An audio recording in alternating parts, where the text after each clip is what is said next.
2022 সালে স্লিপ অ্যাপনিয়ার কারণে প্রয়াত হয়েছিলেন কিংবদন্তি সঙ্গীত শিল্পী বাপ্পি লাহিড়ী। তার হঠাৎ চলে যাওয়া স্তব্ধ করে দিয়েছিল গোটা দুনিয়াকে। মাত্র 19 বছর বয়সেই সঙ্গীত জগতে পদার্পণ করেছিলেন তিনি। বলিউডের ডিস্কো বয় নামে পরিচিত এই শিল্পী তার হাসি খুশি মুখ, প্রাণবন্ত স্বভাব ও সকলের সঙ্গে সহজভাবে মিশে যাওয়ার জন্যই ছিলেন সকলের প্রিয়। বাপ্পি লাহিড়ীর নাম এলেই চোখে ভেসে ওঠে সোনার গয়নায় মোড়া রূপ, ভারী সোনার হার এবং সানগ্লাস।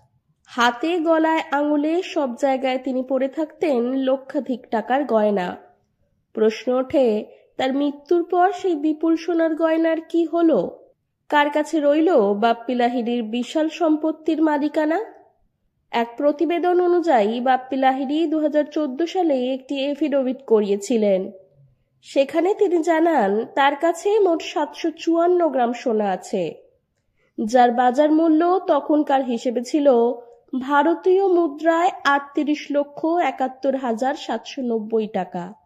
ওই নথিতে আরও লেখা ছিল, তার মৃত্যুর পর সমস্ত গয়নার দায়িত্ব গ্রহণ করবেন ছেলে বাপ্পা ও মেয়ে রিমা। বাস্তবেও তাই হয়েছে। প্রয়াণের পর তার ইচ্ছেকে সম্মান জানিয়ে অলংকারগুলি এখন বাপ্পা ও রিমার কাছেই গচ্ছিত রয়েছে। তবে তারা একটিও সোনা বিক্রি করেননি। পরিবারের তরফে জানানো হয়েছে, বাবার স্মৃতিচিহ্ন হিসেবেই অলংকারগুলি সযত্নে রাখা আছে। তবে বাপ্পি লাহিড়ীর সমগ্র সম্পদ কেবল সোনার গয়না পর্যন্ত সীমাবদ্ধ ছিল না। বিলাসবহুল গাড়ির প্রতিও তার ঝোঁক ছিল প্রবল। তার সংগ্রহে ছিল BMW, টেসলা এক্স, অডির মতো দামি গাড়ি।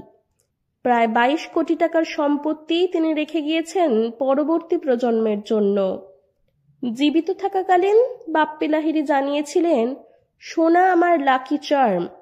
তাই যেখানেই যেতেন সোনার অলংকার সঙ্গে নিতেন এবং সেগুলির প্রতি বিশেষ যত্নও নিতেন।